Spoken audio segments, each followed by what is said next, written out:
Tampa, Florida. This is the Florida Governor's Debate. Good evening. I'm Jake Tapper. We're here for a race that reveals just how divided the nation is right now. And tonight the candidates will debate for the first time. In fact, just a few minutes ago, they met for the first time. Both candidates came from behind to win upset victories in their respective primaries. And now each is presenting a starkly different vision for Florida's future.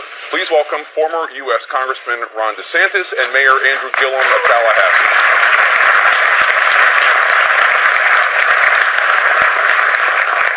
Gentlemen, before we start, a reminder of the rules to which you both agreed. You will have 70 seconds to answer my questions and 30 seconds for responses and rebuttals. The timing lights positioned around the studio will hopefully guide you and make it not necessary for me to stop you from talking.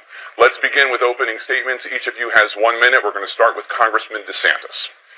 Well, thanks, Jake. Let me say hello to my wife, Casey, who's here. You know, we have 2 kids under 2, and when you're out on the campaign trail, it's very difficult, and she manages to hold it all together. So I love you and thank you. I am Ron DeSantis. I'm an Iraq veteran.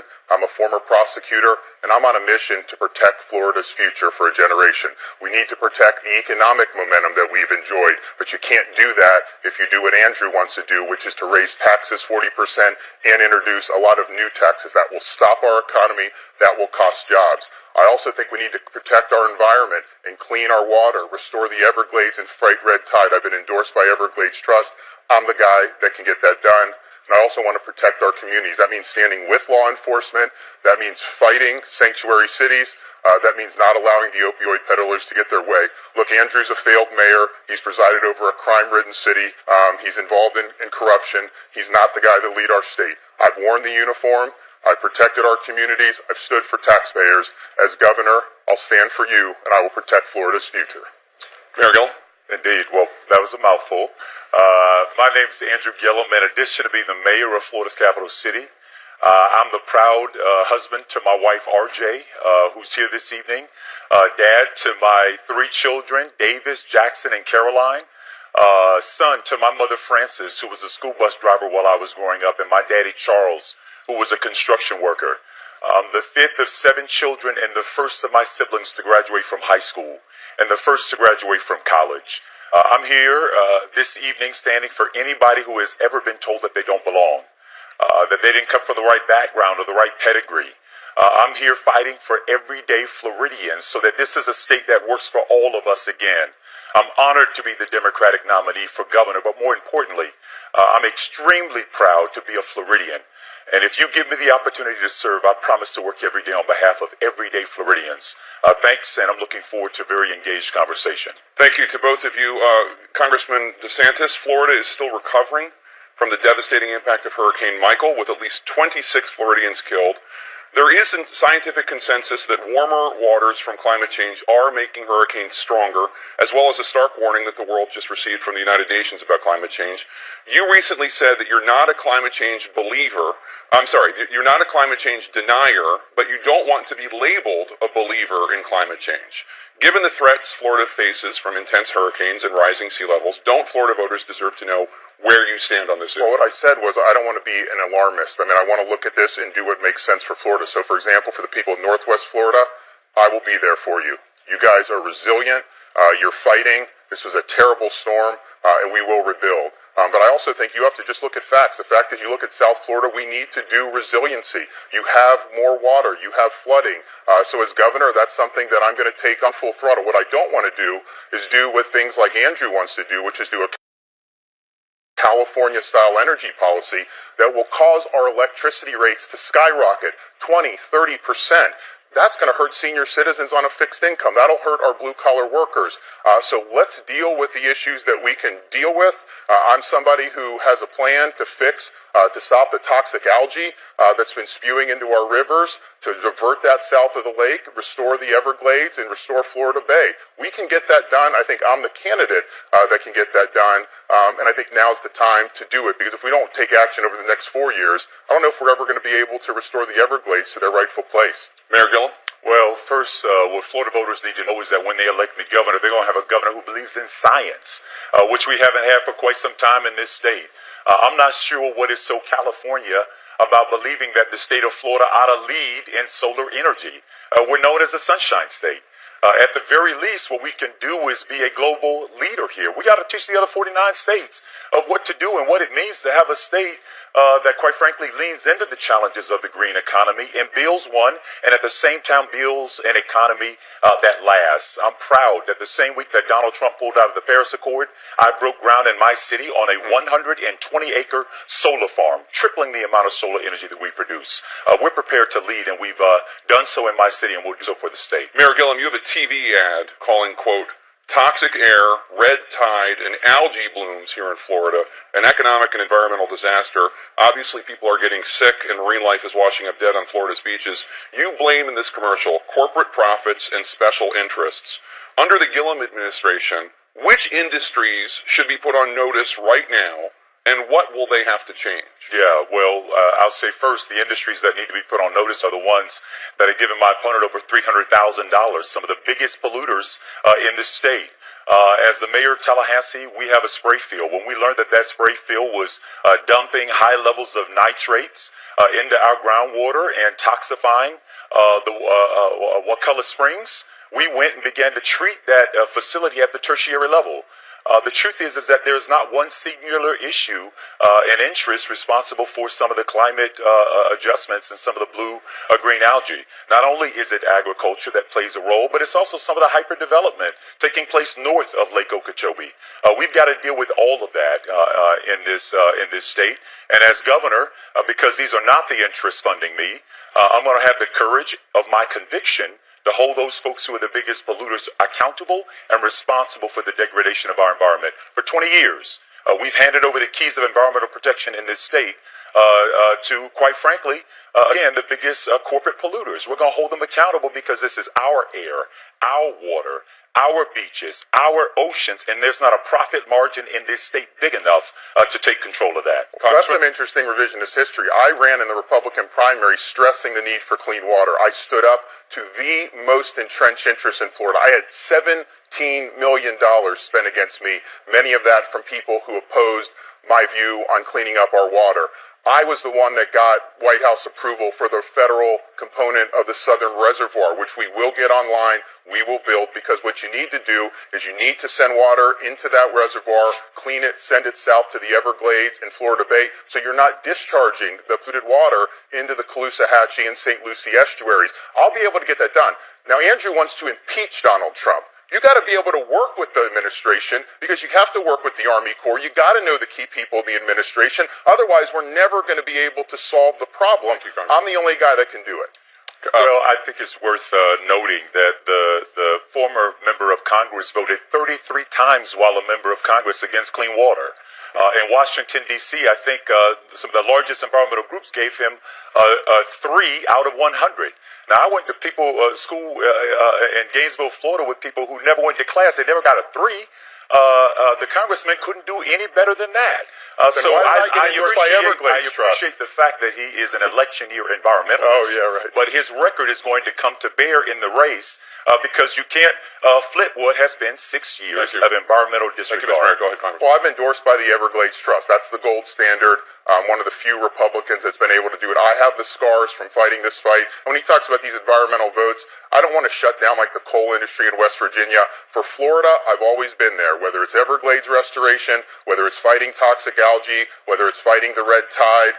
I've been there every step of the way, and that's why I've been recognized, and that's why I've been endorsed, and Andrew has not. The board of the Everglades Foundation is made up of 3 people. That same board gave $250,000 to the Republican Party of the state of Florida. And one of the 3 board members then dissented and joined me. I'm endorsed by a number of environmental organizations, some of the national leading ones, because of my record. Not what I'm saying in a campaign, but what I've actually done as mayor. I'd like to turn to healthcare, if I could, Mayor Gilliam. You'd like to ensure all Floridians through Medicare, not just those over the age of 65. Congressman DeSantis says you have a, quote, far-left socialist platform. Why is he wrong? Well, he's wrong because he's wrong, but he's been wrong a long time. Here in the state of Florida, I am in favor, and I know Tom Lee is here in the audience. He was a member of the Senate that helped to pass Medicaid expansion in this state by 39-1 in the Florida Senate under Republican control, an effort that my opponent opposes. If we expand Medicaid here in the state of Florida, we will extend access to health care for over 800,000 of the most medically needy Floridians. 800,000. And by doing so, we'll be able to pull down $6 billion from the federal government that right now is being given away to other states because we philosophically disagree with getting folks access to health care. There are hospitals who want this. There are doctors. There are nurses associations. We can build Florida's economy simply by extending access to health care. And guess what? It's not only good for those 800,000 people who will get access. It's also good for folks like me and for small businesses who right now can't afford to get access to health care because, quite frankly, it's too expensive and out of reach. We're completely in bounds with what are the concerns of everyday Floridians, which is why when I win this race, we're going to work diligently to expand Medicaid for over 800,000 So here's what people need to know. Andrew's for this concept Medicare for all, which is a euphemism. Because if you read it, it actually abolishes Medicare for seniors. It abolishes Medicare Advantage. It abolishes TRICARE. And as a veteran, I know that military families depend on it. If you get your insurance through your employer, it abolishes that. And it dumps all those people against their will, regardless of if they want to stay in their current plans, it dumps them on a single-payer government system. Taxes will go through the roof. We'll obviously face fiscal difficulties. It will hemorrhage money. And the government will choose who gets the care and who doesn't. Floridians should have their care protected. Seniors should be able to stay with Medicare Advantage. They should be able to stay with Medicare. If you get it through your employer, you should be able to keep it. Well, again, and I expect we'll hear a lot of this revisionist commentary and history this evening from Mr. DeSantis. But in fact, what we're proposing to do is to take $6 billion of money that ought to be coming to the state of Florida and to bring that money here to the state. Listen, there are Democrats and Republicans, folks on both sides of the aisle, who believe that this is the right thing to do. Mr. DeSantis, for a pregnant woman in the state of Florida, that is a pre-existing condition. Congressman DeSantis, you voted for the Republican health care plan in the House, which would have stripped Obamacare's protections for people with pre-existing conditions. Do you believe insurance companies should be allowed to charge more to people who have pre-existing conditions? Pre-existing conditions should be covered in that bill. They were required to be covered. It just gave states the ability to be able to do that in a way that would lower premiums for other people. Here's what I would say as governor. If somebody somehow falls through the crack, if there's a change in law federally or a court decision, I will sign a bill to take care of people with pre-existing conditions. We need to take care of those folks. But you know what? I know people in the military, families with people with pre-existing conditions who are on TRICARE. Andrew's running away from Medicare for all, but he ran commercials in the primary saying how he was for it. Medicare for all takes away TRICARE. It forces military families onto a single-payer government plan. So here's the thing. I want protections. I want to have a lot of things for plans, but you actually have to have access to a physician. You can't get stuck on a waiting list. Under a single-payer plan, man, that'll make the VA waiting list look like the Fast Pass at Disney World. Mayor Gill? Listen, Mr. DeSantis wants to correct his record now, but for 6 years while in Congress, he voted over a dozen times to repeal the ACA. He voted to allow insurance companies to discriminate against people based off of pre-existing conditions. For those folks who are at home, if you're sitting on the couch with one other person, between the two of you, probably one of you has a pre-existing condition. And this congressman would have allowed for insurance companies to discriminate against you based off of that pre-existing condition. He told a cancer patient who wanted to know, without insurance coverage, how would they get access to health care? He said you could always go to the emergency room. Now, we disagree on a lot, but on that statement alone, Congressman DeSantis is disqualified for the office of governor. The point was, when you talk about this coverage, what does that coverage get you? The fact is, with Medicaid expansion, people didn't have access to doctors. Most physicians do not accept new Medicaid patients. So the reality is, you have people with that card, but they are going to the hospital for primary care. I don't think that's a good thing, but that, in fact, is the reality. Healthcare is the major issue on Floridians' minds. Everyday Floridians are concerned about getting sick, because if they get sick in this state, they can't go to work. If they can't go to work, they can't earn a wage. If they can't earn a wage, they can't pay their bills. And when they don't pay their bills, something gets cut off. This is not, this issue is deserving of our time because This is not something we can just walk past. This is the issue that is at the top of mind for everyday Floridians, and we deserve to hear from the congressman exactly what his health care proposal is. He's been promising one for months. Nothing has come from his office on this. Well, look, Andrew wants to take away employer-provided coverage. He thinks it should be illegal. You support Medicare for all. Read the bill. Define That's what Medicare it does. for all. You ran commercials saying you supported single payer. You said you would do a single payer confederacy with New York and California. Man, our taxes will go up and then we'll send all the money to California. That's not a good health care plan for Floridians. So I want to protect people's current arrangements. Government should not force you off your plans. And neither would I. The congressman, again, his votes have deluded him into his own definition of what health care is. So you don't support Bernie Sanders' Medicare for all? What I all? support is expanding Medicaid for over 800,000 Floridians who deserve to have access to their own If a single payer came to your desk, Governor, would you sign it or veto it? What I would do is expand Medicaid. Would you sign the bill for single payer health care? Medically needy people. All right, sign it? I should also say this, because this is clearly fun and games for the congressman, but for me, I grew up having to wait for the free dental clinic to come through my neighborhood in order for us to get our teeth cleaned. As a child, I was accustomed to going into the emergency rooms because I thought that was the regular thing. I didn't realize you were supposed to have a doctor and have a regular relationship. Thank you, Mr. This Mayor. is not politics. This is real. I want to turn to the economy. Congressman DeSantis, Walt Disney World recently announced it will boost employee minimum wage to $15 per hour by 2021. Mayor Gilliam wants to raise Florida's minimum wage to $15 an hour by 2026. What do you think the minimum wage should be? Well, first of all, I want Florida's economy to continue going. Andrew is proposing a 40% tax increase that will cost jobs, that will cause businesses to leave Florida, and that will stop the flow of investment that we're poised to get in light of our good business climate. And Andrew also will not say that he's going to have to raise more taxes. There was a recent nonpartisan study put out that looked at all his spending proposals, and they concluded that to pay for it, he would either need to do a 38% sales tax statewide or impose a state income tax. If that happens, Florida is done.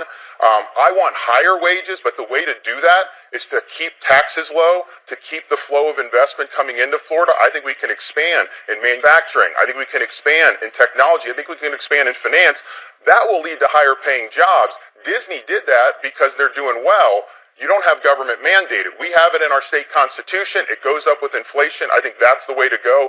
You know, I made $6 an hour starting out. I had nothing. I had to work to get through college. I worked every type of odd job. And I can tell you, if Andrew's policies were in place, I wouldn't have made $15. I would have made $0 because I wouldn't have had the job. I don't want to replace Florida jobs with kiosks. I don't want people who are starting out like me trying to make it to not have opportunities to get ahead. Mayor Gilliam? Well, I want to compliment Disney for doing the right thing, moving their workers to a $15 minimum wage. And the reason why that is important is because when working people get a wage, they go out and they buy groceries.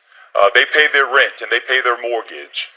They maybe save up enough to take a vacation every once in a while. And you know what? That shouldn't be too much to ask in the state of Florida.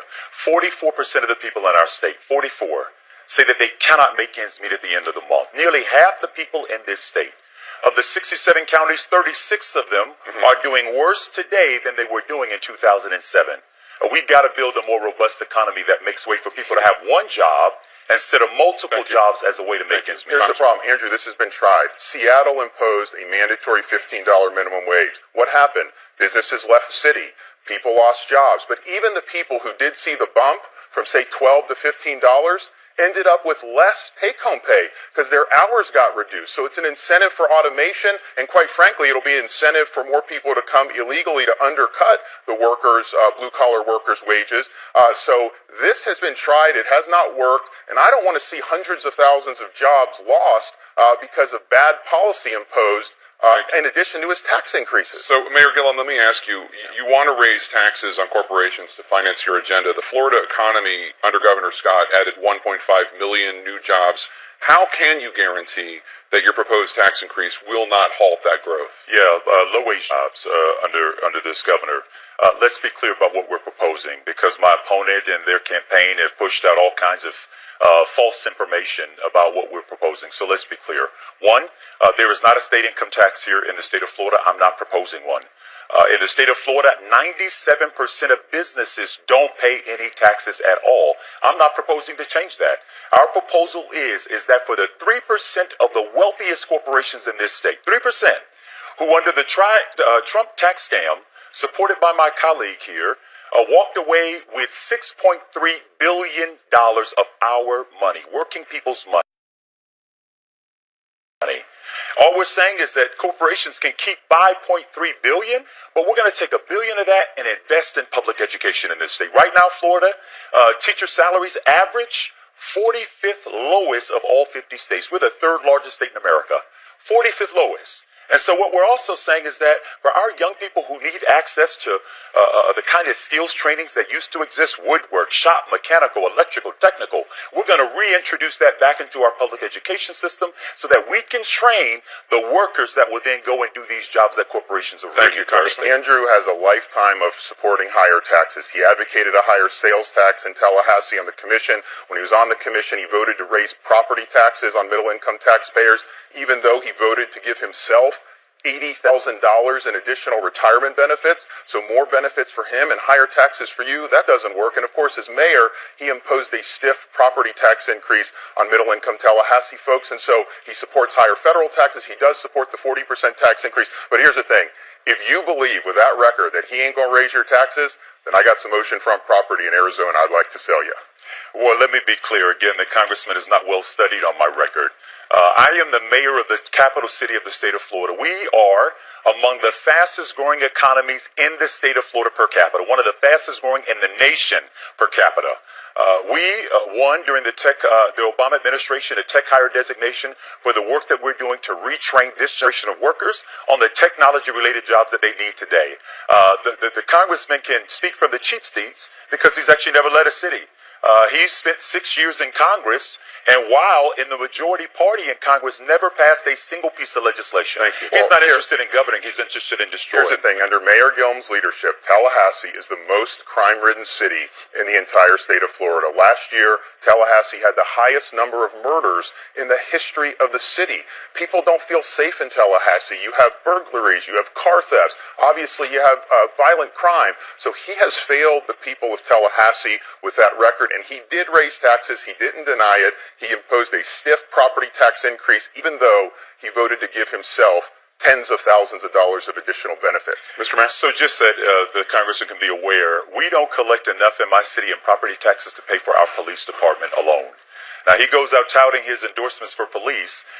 When we went to our citizens, our taxpayers, they joined with us. Very little pushback and making sure that we could hire 50 new law enforcement officers to help keep our community safe. I preside right now over a city that is experiencing a 5-year low in our crime rate. And we're on trajectory to be at a 20-year low. We are the 8th largest city in the state of Florida, and we are 28th in crime. Those are the facts. You had not faux facts, but actual more facts. Murders than Orlando, higher murder rate than Orlando and Miami.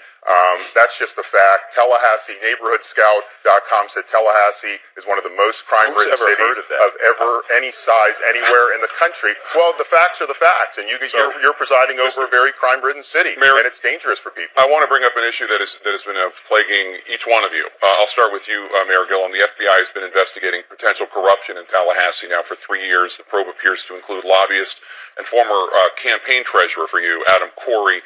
You've been trying to distance yourself from Corey, but you've been friends with him for more than a decade, and 2 trips you took together are part of the investigation. How can Floridians trust your judgment when someone under FBI investigation was part of your inner circle? Yeah, well, we all have friends that sometimes let us down, and the truth is let me be very clear about what the record is. I am not under FBI investigation, and neither is my city government. And what we have done is we welcome them in. If there is someone who has done something wrong, they ought to be held fully accountable for their actions. We've made every public record available on a publicly searchable website in our city. Contrast how I've dealt with the FBI by comparison to how Mr. DeSantis deals with the FBI. He has gone out of his way before he quit his job in Congress to protect Donald Trump, to curb the inquiry by Mr. Mueller. He has gone even so far as to suggest suggest that some deep state is at work to undermine the presidency. I mean, these are conspiracy theories, if you will. So if you take the way we've dealt with their investigation as opposed to how Mr. DeSantis has dealt with it, I'll take our example every single day of the week. The difference between Andrew and me is that when I dealt with the FBI as a prosecutor, I was working hand in hand with them to bring people to justice. When Andrew deals with them, he's dealing with an undercover agent posing as a contractor who he was on a junket with in New York City. You went to a Broadway show with an undercover FBI agent. You went to Costa Rica with these same lobbyists. And guess what happened? The lobbyists that wined and dined Andrew, they got a $2 million grant from the city government. So to me, corruption is when you're in a position of power, you're getting something you shouldn't have had. He shouldn't have gotten the Broadway tickets. He shouldn't have gotten the trip to Costa Rica. And then you give something to someone in return. He gave $2 million to those same lobbyists. So let me be very clear. First of all, I am a grown man. My wife and I take vacations and we pay for our own vacations. I didn't get anything in life for free. I got it by working for it. So if the congressman is suggesting that because I have friends that I don't choose their professions, that somehow that makes me in some way less than ethical. Did you pay for Hamilton? Then he ought to check himself. Well, Andrew, Why? did you pay for the you trip? had your time, I will take mine. Because you won't answer the question. I will take mine. Right. The congressman himself accepted money. In fact, he left his job in Congress because he was under ethics investigation. He went, stayed in a home in Washington, D.C. as a kickback and left the Congress before that inquiry could be completed. Well, that's a lie. That is a fact. I stayed for 6 years. I lived in my office in Washington. You know what I did when I got to Congress? I declined all the perks. I declined the pension. I declined the special health care subsidies. The first bill I passed stopped a pay increase for members of Congress. What he said is wrong. He's used the office to benefit himself. I put taxpayers first and gave up any perks because I think people are sick of that. But the question is, did you pay for the Hamilton ticket or did the undercover FBI agent pay for the Hamilton ticket? Did you pay to stay in the villa in Costa Rica? Where are the receipts? You haven't proven that you paid for anything, and that's the problem. So here's the direct answer. I don't take free trips from anybody. I'm a hard-working person. I know that may not fit your description of what you think people like me do, but I worked hard for everything that I've gotten in my life, and I don't need anybody handing me anything for free. But to be more specific about this congressman, since he's bringing up receipts, the Florida taxpayers deserve to know what he did with $145,000 of travel money as a member of Congress that he refuses to allow us to see those receipts. Even more, he said if I release my tax returns, which we have done, he would release his. We're still waiting for the congressman to release his tax returns. They're released. I don't have anything to hide. You're the one that has things to hide. Will you also release the $145,000 in travel receipts that are out there that you took public money, our money, went to New York City? It's all public record, Jake. Every expense we do is on there, so that's a red herring. It's all there. All right, so Congressman DeSantis, let me turn to an issue that's been plaguing your campaign. One of your donors called President Obama the N-word. You denounced his comments, but you did not return the money. The morning after your primary win, you said Florida voters shouldn't, quote, monkey this up by electing Mayor Gillium. You insisted your comments had nothing to do with race. But what do you say to Florida voters who have concerns about your keeping the money from that contributor, your comments, and about your tolerance? Because he made a mistake, he apologized. Here's the deal. You look at my record, whether it's in the military, when we're downrange in Iraq, it didn't matter your race. We all wore the same uniform. We all had that American flag patch on our arm, and that was end of story. You look at me as a prosecutor working with law enforcement. It didn't matter the race of the victim. We were there to support the race of the victim. So Floridians can know that I'll be a governor for all Floridians. That's the only way you can do it. It doesn't mean we're going to agree on every issue, but you know what? If we disagree tomorrow, maybe 2 weeks later we'll find some common ground. So that is what I believe. And here's the thing. I look at what Andrew has done in terms of aligning himself with groups like the Dream Defenders, who he stood on the debate stage, said he stood with them, he stood by them. But one of their main planks of their platform is to boycott, divest, and sanction the state of Israel. They say Israel's a genocidal apartheid state. They attack law enforcement and the police. So that, to me, is very divisive. I don't think he should have signed that Dream Defenders pledge. I think he should disavow them. Because I can tell you this, if you want to unify Florida, taking positions about Israel like that, that may be unifying if you're running for the mayor of the Gaza Strip. It ain't unifying here. We're a pro-Israel state, and we need to do that. Mr. Mayor? Well, let me just simply say, my relationship with Israel is beyond reproach. I'm the mayor of a city that has a sister city relationship in Israel with the city of Ramat HaSharon. I've been to Israel 3 times, and I've had rabbis from my community come to my defense in this regard. That was a clever attempt to get away from the fact that Mr. DeSantis himself used to moderate a xenophobic, racist Facebook page. Oh, that is not true. It is, in fact, that the is truth. not true. Up until See, you this is became what the the left wing Republican does. nominee. Let's do one at a time. When you became the Republican nominee, your response was, "I don't even do social media." That was after you got caught. You've spoken at conferences where there have been racists and let me just, on the Facebook stuff, it's his turn to on the Facebook stuff. You can get added to these things without consent. I never consented to anything. Yes, you can. Okay. I never consented to anything. Once we found out about it, I just discontinued my Facebook thing. He mentions this conference. There was nothing wrong with that conference. I can tell you this, the keynote speaker at that conference was a Medal of Honor recipient named Clint Romeshay. And so you can impugn his integrity like you're trying to do mine.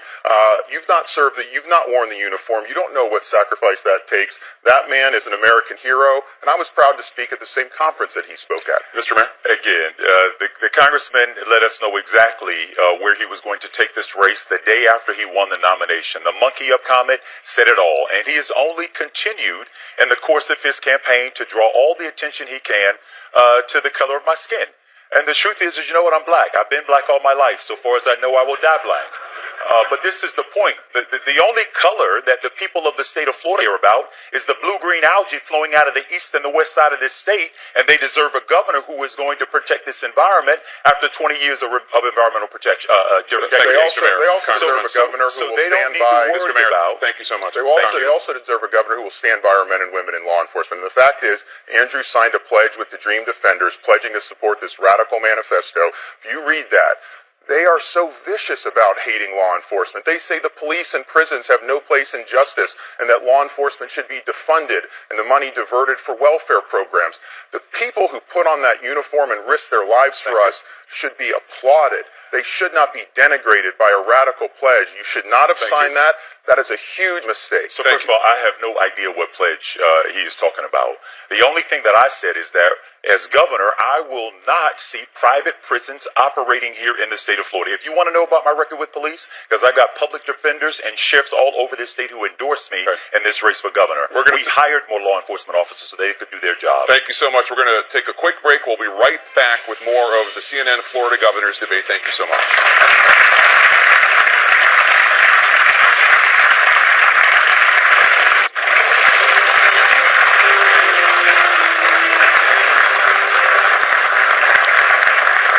Welcome back to CNN's gubernatorial debate here in Florida between Tallahassee Mayor Andrew Gillium and Congressman Ron DeSantis. Gentlemen, there are an estimated 850,000 undocumented immigrants living in the state of Florida. Mayor Gillium, let me start with you. You say that Florida must be a welcoming state for all people. Does that mean that the 850,000 undocumented immigrants living here should be granted U.S. citizenship? No, what I believe is that we ought to have real comprehensive immigration reform in this country. While Mr. DeSantis was in Congress, they did absolutely nothing to deal with the 20 million people in the United States who are here in an undocumented form. We should not be terrorizing people here in this country who are babies that are nursing with their parents, with their mothers. Right now, we have no real comprehensive way to deal with this challenge. And what I've simply said is that what we're not going to become here in the state of Florida is a state where we basically become a show-me-your-paper state based off the color of somebody's skin, the language that they speak, what neighborhood they live in. That's not the American way. That's not who we are as Floridians. We should have had a Congress that demonstrated that they could do their job by dealing with the 20 million undocumented folks that we have here in the United States. Congressman DeSantis? Well, I mean, I'm concerned about Mayor Gilliam's platform about abolishing immigration and customs enforcement and having an open border. and having a sanctuary cities and a sanctuary state. The fact is, that's a wet kiss to the drug cartels. We got a major opioid epidemic. Most of that is now being fueled not by prescription medications, but by fentanyl being sent in from China to Central America and brought across the border. He says he won't cooperate with the Trump administration with respect to illegal immigration. But if someone's here illegally, this administration is on the wrong path in the way that it deals with immigration and border control. Instead of tracking these containers of fentanyl that are coming in from Asia, instead of dealing with drug traffickers, with sex traffickers, they've turned their attention to babies, caging them, and ripping kids away from their mothers. I believe in a border. I believe that we have borders. I believe in the laws that exist in this state as they exist around immigration reform and obviously keeping our communities safe, which is why I preside over a city that is experiencing a low in the crime rate. Yeah, he just doesn't want to enforce any laws. He says he believes in laws, but he says he wants sanctuary cities. Congressman DeSantis, would you request that the federal government, if you were governor, deport all 850,000 undocumented immigrants in Florida? Florida, we are not in the immigration business. I mean, we have our communities, but if somebody comes in contact and they're here illegally, then that's when I think you work with the federal government. But we've got to do run-of-the-mill crime. Our sheriffs, I've been endorsed by over 50 sheriffs, which I'm very proud of. Police benevolent associations endorse me, state troopers. We have huge support of law enforcement. So they've got to keep their eye on the ball, but anyone who's here illegally, I mean, if you do something, like you molest a child and you get convicted here, you're here illegally, you need to immediately, upon finishing sentence, be given to ICE, and you need to be sent back to your home country. Now, Andrew, during the primary, said he wanted to abolish ICE, said he would not cooperate with the Trump administration vis-a-vis illegal immigration. That means you're going to have more crime in Florida, and this is a mayor who presides over one of the most crime-ridden cities in our state. They had the record number of murders last year in Tallahassee. In fact, they had to send in the Florida Highway Patrol recently for an operation called All In because crime is so out of control, they needed to help stop the bleeding. Thank you, Mr. Well, the congressman went to far too many good schools to not get it. In my city, and what we have said is, one, to replace ICE and put it inside the Department of Justice, an organization that it would at least have fidelity to the law. Second, what we said is if you commit a crime in our community, you will be arrested and you will be dealt with and prosecuted under the letter and to the fullest extent of the law. That does not in any way jail with what the congressman just said, but it is clear that he has no relationship with the truth. Well, will you honor a request from Donald Trump's ICE agency? If they provide a detainer request, will you honor it as governor? Will you work with Donald Trump, yes or no? You can proceed with your time. You won't answer the Jake. That's important because that's what happens when somebody's a criminal. I've been a prosecutor. I've worked with law enforcement. When they're in the system, they're convicted. Maybe they serve 10 years, but it's time to come out. There's a detainer request from ICE. You either turn them over to ICE or release them into the community. That's the only two options. Andrew will not answer the question. That tells me he would be willing to release them back into our community. Well, of course, I just think that the showboating is unnecessary. What we will do is we will follow the law. If you commit a crime, you do the time. If through the adjudicatory process and a judge issues a warrant for arrest or movement into an ICE facility, that is exactly what we would follow. By the way, what the congressman is suggesting has already been determined by the Supreme Court to be unconstitutional. So I want to move on to another topic. In February of this year, a gunman opened fire at Marjorie Stoneman Douglas High School in Parkland and murdered 17 students, teachers, and staff. Following the tragedy, new legislation in Florida raised the minimum age to purchase a firearm, banned bump stocks, and provided funding for mental health assistance in schools and for arming some teachers and staff. Congressman DeSantis, Republican Governor Rick Scott signed this legislation into law. You say you would have vetoed it. Why? You know, Jake, last year at the congressional baseball game, we had a shooting, and Steve Scalise, my friend, got shot. I was 3 minutes away from being in that fire, and that really, I think, shocked me. But I can tell you, Casey and I are young parents, and Parkland, even though I wasn't there, even though the congressional shooting was much closer to me, Parkland had more of an effect on my wife and me because of our two young children. So I think that the school security is something I'm working with Andy Pollack, whose daughter Meadow tragically lost her life there. We are going to fix it in terms of school security. I think the blanket restriction on age is going to get struck down by the courts. I'm a big supporter of the school security. I think we need to do more, and I think we have to take some of these people who are causing problems, like this killer. He should have been convicted of crimes. He should have been Baker acted. He should not have been on the streets. And so I'm going to work with Andy. I'm going to work with our law enforcement people to identify those people who should not have access to weapons and indeed should not be on the street at all. Mayor Gilliam? The congressman was against the piece of legislation because he is wholly owned by the NRA. He's not going to stand to the National Rifle Association. That's why they're running all these ads against me, because they want the man that they bought. In my case, we're prepared to stand up to the NRA. They sued me. They drug me through court for 2 years, all because we said we would not allow guns to be shot in a city park. Radical. That you cannot shoot guns in a park where our kids play and our families picnic. That's why people are so incensed by this, that because common sense and decency seem not to be able to prevail in this conversation. Well, I think the problem that Andrew has, though, is that his record as mayor is one providing over a city that's out of control in terms of crime. When you have the record number of murders, in fact, the guy running to succeed him as mayor was his former chief of staff, and he's sending out literature to voters saying, most murders in history last year, something needs to change. That's right. Andrew couldn't keep Tallahassee safe. He's not the guy to keep Florida families safe. All right. Well, Ron is being donned, and that's Donald Trump, neglecting all sense of reason and facts. I preside over a city that is experiencing a 5-year low in our crime rate, on trajectory to be at a 20-year low in our crime rate. No matter of restatement of what he has to say is going to change the facts. This is CNN, not Fox. You have to bring facts to the conversation. Record number of murders last year, yes or no? In our case, we are the 8th largest city and are 27th in crime. This is what Florida voters understand. What Florida voters understand is that communities will experience crime. Just in Jacksonville earlier today, 6 people shot. The question is, what are we going to do about it? And what I'm going to do is take on the NRA and hold them responsible for the rampant crime in our communities. I want to ask you, Mayor Gilliam, Broward County Sheriff Scott Israel is a supporter of your campaign. The Florida Department of Law Enforcement is currently investigating Sheriff Israel for his handling of the Parkland massacre, even though he told me in an interview that he thought his leadership was amazing. Do you think his leadership was amazing? No, I don't. I think there were failures on many sides, quite frankly.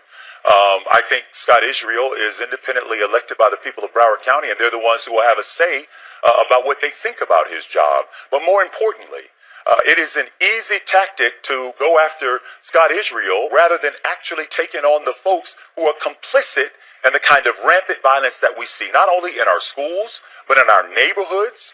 Our kids right now are going to school having to be taught what to do in active shooter drills, rather than learning arts and science and language arts and history and culture and politics.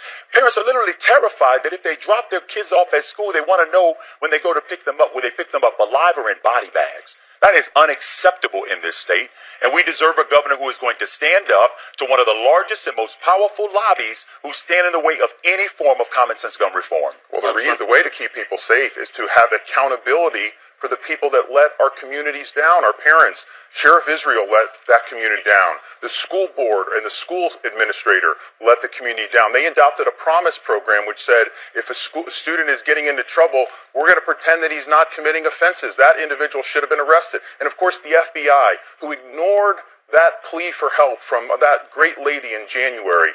Nobody has been fired at the FBI. We have a crisis of accountability at all levels of government. I think Israel should have been removed from office by the governor, and I think there needs to be change in both Broward and in the FBI as a result of this failure. Whoever wins the governorship on November 6th will have to work with the federal government and with President Trump. Congressman DeSantis, you featured your children in a campaign ad in which you were encouraging them to, quote, build the wall out of toy blocks, and reading a children's story about the president saying, you're fired. Do you think President Trump is a good role model for the children of Florida? Well, Jake, my wife and I were poking a little fun at ourselves because of the way that campaign was going, and I'm proud of my family, though. I don't actually read The Art of the Deal to my son Mason. He's a great kid. He smiles at anything, but that's not necessarily his cup of tea. So here's what I know. I was very passionate about moving our American embassy from Tel Aviv to Jerusalem. Andrew opposed that. A couple months ago, he said it was a mistake. He said we shouldn't recognize Jerusalem as Israel's capital. Every president for 25 years has promised that on the campaign trail. Once in office, they didn't do it. Donald Trump promised it, and he followed through with it. And so to me, when you give your word and you follow through with it as an elected official, that is the model that we're supposed to do. He was right to move the embassy to Jerusalem. I was there for a historic event. I know Andrew didn't support that and doesn't think that's right, but to me, that was true leadership. Mr. Mayor? Confused by the question. The question was whether or not Israel? he thinks President Trump is a good role model for the children of Florida. That's what I thought originally. I got confused. So, no, he's not.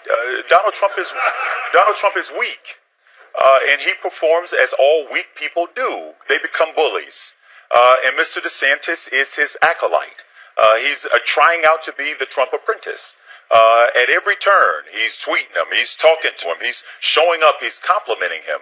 And let me tell you, listen, my disgust for the president and his behavior actually will have nothing to do with whether or not, if Trump tries to send us money, as President Obama tried to send to the state of Florida to build high-speed rail across the I-4 corridor, and our governor said, no, thank you, we don't believe in Obama's stimulus. If Trump tries to send me that 2.6, I'm going to take it, bring it to the state of Florida, and put the people of the state of Florida to work. The problem with that is that, our needs in Florida intertwine with the federal government. We need water resources. We need the reservoir south of Lake Okeechobee. I'll be able to get that done. Transportation. Parts of our state are like a parking lot. You need to be able to work with the administration to be able to get the dollars that we deserve. And of course, our military footprint, which is so critical to certain parts of our state, you need to be able to work with the president. So Andrew can't do that. He wants to impeach Trump. He's always saying bad things about him. I'm not going to be involved in the Washington food fight anymore. I've been there, done that, got the t-shirt. But I think I will be better positioned to advance Florida's priorities because I have a productive relationship with the administration. Let me be clear. Let me be clear about this. I realize that the congressman tried to obfuscate the Mueller investigation on Russia, but this is not Russia. You shouldn't have to kiss the ring of the President of the United States for the President to see to the good and the goodwill of the third largest state in all of America. This is a democracy. We can dissent, we can disagree, and where it comes to working together, we can do that too. If you want to look for an example, look at how Rick Scott and I work with each other and the aftermath of this hurricane. Now, he and I don't agree on much on public policy, but when it comes to dealing with natural disasters, we put the mess to the side and we get the job done. That's what you do in a democratic society. Thank you, Congressman. So that's just not the way it works. I mean, the president's got so many different irons in the fire. Not with this president. You've got to be able. You've got to be able to make the case in a way that is going to get quick action. And I think I will be able to do that. But it's not just the president. I mean, I know the key people in the administration. I was instrumental in getting the federal component for the Southern Reservoir, which is going to solve our toxic algae crisis in this year's water bill. Trump's going to sign it soon. And so that's very important for the people of Florida. Veterans know I'll be able to deliver for them, and folks on the coast know we'll be able to deliver on the reservoir. You should measure people by their actions, and based off his actions, for 6 years as a member of the controlling party, he got nothing passed. In fact, he was an obstructionist member of the Congress, voted to shut down the government, and Trump didn't come to his aid except to tweet at him, and that's how he became the Republican nominee. Well, actually, I mean, I blocked the pay increase for Congress. I passed the bill to stop sending money to the world's leading state sponsor of terrorism in Iran. You support the Iran deal. I didn't. I thought it was a disaster for our country. So I've been very active. And then on my committees, being able to get a pilot program for veterans with post-traumatic stress so they can get paired with specially trained service dogs. I have a great record of accomplishment and leadership, and that's exactly what I'll do for the state of Florida. Let's drill down on a point that Congressman DeSantis is raising, because you have called for President Trump to be impeached for obstruction of justice, and you said his presidency shouldn't even make it through the end of the year. That's farther than Democratic leaders in Congress have gone. How can you expect to work with President Trump on behalf of the state of Florida when you have gone so far on this issue? Well, first of all, nobody is above the rule of law. The president himself, in his own words, admitted to obstructing justice. And what do you do when someone obstructs justice? I understand that you should hold them accountable, even the president of the United States. Listen, that ain't my job. That was his job while he was there, right? And they didn't get it done. My job is going to be every single day to wake up and to defend everyday Floridians. The president, as the Gulf Panhandle region began to prepare for the impacts of Hurricane Michael, what did he do? He took a swipe against us. He called names, went to Twitter and to interviews and insulted the people just as they were beginning to try to get out of harm's way. The congressman said nothing about that. Why? Because he's his stooge. It's my job every single day to be in the interest and to do the bidding of the people of the state of Florida, not to appease Donald Trump, not to bend to his will, but to stand up and to represent the people of the state. Every day, I'm going to be Team Florida. He's running away from every day. He's running away from saying he wants to impeach Trump. He ran commercials 2 months ago. Impeach Trump on his commercial. So this is a little bit rich. But here's the thing, Jake. When President wanted to do offshore drilling, I opposed him on it because I think Florida's unique and we shouldn't have drilling offshore. But guess what? Because I have a productive relationship, he listened to me, listened to Governor Scott, and we were able to get the exemption from Florida. So it's a difference between productive leadership and destructive leadership. Andrew wants to lead the anti-Trump resistance from Tallahassee. He's going to have Soros clapping. He's going to have Hollywood actors clapping. But the people of Florida will be left behind. Our military installations, our water resource, and our transportation interests will all suffer because of the radical posture he has decided to take against the president. And if Congressman DeSantis is elected, which he won't be, he will lead the effort to worship at the feet of Donald Trump. We live in a democracy. We don't worship the feet of the president. We hold him accountable at every single turn. He is only interested in appeasing Donald Trump. And this is a fundamental test. The governor of the state of Florida, the third largest state in America, your governor ought to be out there for you. They ought to get up every single day, first top of mind, what is in the best interest of the people of this state. The president came here and disrespected our state. He said nothing. Right? So, if the president comes here and disrespect us, he will hear from me as the governor. So we should look for the folks. I stand with law enforcement. You support groups that attack law enforcement. I support our military. You support groups that say the U.S. is the biggest bully in the history of the planet. I support our men and women working every day in good jobs. I want to keep those jobs. I don't want those jobs going away because of high taxes and bad fiscal policy. So yes, I'm thinking about the hardworking taxpayers, and I think Andrew has a different agenda that's more in tune with his left-wing ideology. Listen, the congressman has never governed. He was an obstructionist member of his own party. What I have is 15 years of a public record. We're experiencing a 5-year low in our crime rate. We're the fastest growing economy, one of in the state of Florida per capita, one of the leading ones in the country. It's important to point that out because he keeps going to a made-up record of his own that doesn't reflect the reality of my community at all. Congressman? Well, I mean, then why are 50 sheriffs endorsing me? Why is the PBA endorsing? If you're such a good steward of your public safety, the fact is Tallahassee is known for having bad crime. And you could say it may be on a good trajectory, still higher than everywhere else. And the murders were the highest in history last year. That's under your leadership. You raised taxes multiple times, and you have not accounted for these trips that were done with lobbyists who you gave a $2 billion contract. We're the 140,000 in receipts. Thank you so much. We're going to take a very quick break. We'll be right back with more of CNN's Florida Governor's Debate. Stay with us.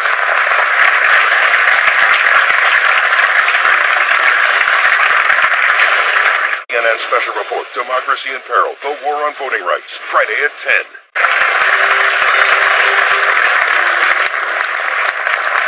Welcome back to the CNN Florida Governor's Debate in Tampa. We now have time for closing statements. You each have 1 minute. We're going to start with you, Congressman DeSantis. Well, thanks, Jake, and good to meet you, Andrew. It's a fun night. Look, I'm prepared as an Iraq veteran, as somebody who's worked with law enforcement, as a prosecutor, as someone who's stood for taxpayers his whole life. I'm the guy who can lead Florida and protect our future. We've got to keep our economy going. People are getting opportunities. We can't destroy it with stiff tax increases that are going to cost jobs and prevent more business from coming to our state. We also got to stand with the men and women in law enforcement. You got to have their back. You can't say you're going to cut their budget. You can't say police and prisons have no place in justice. They are the heart of justice. We can't have open borders. I want to make sure that we're not trying to abolish ICE and doing things that are going to make our communities less safe. And we will finally solve the problem of our toxic algae, of our dirty water, and we will restore the Everglades, and we will clean this up once and for all. I'm asking for your vote. I will work hard. I will put your interests above mine. I'm not going to use my office to feather my own nest, and it will be an honor to have your vote. Mayor Gilliam? Because my mother and father would have to get up so early in the morning to go to work, they would load us all into a car, drive us over to my grandmother's house where she would have a ritual and do 2 things before she'd let us cross the threshold of the door. She'd take her bottle of olive oil, also known as blessing oil, and build a cross on my forehead as a way to send us out into the day with a blessing and a covering. And then she would have this mantra where she'd say, go to school, mind your teachers, get your lesson, and one day bring that education home.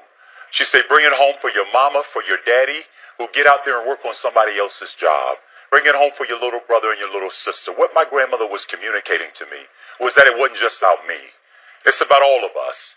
And in Trump's America, we've been led to believe that we've got to step on our neighbor's shoulder in their face and their backs in order to get ahead. Well, I reject that.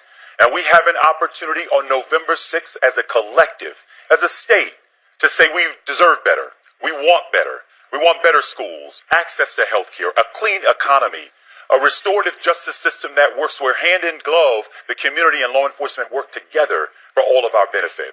I'm asking you all for the only thing in life that my mother ever told me to ask for, and that's a chance. I want to be your governor. Let's bring it home. Thank you so much. Thank you so much to Congressman DeSantis. Thank you so much to Mayor Gilliam. Really appreciate your time. Thanks to our wonderful audience. Anthony Bourdain, Parts Unknown, starts right now. Good day, man. Good job. Yeah, my pleasure to meet you, buddy.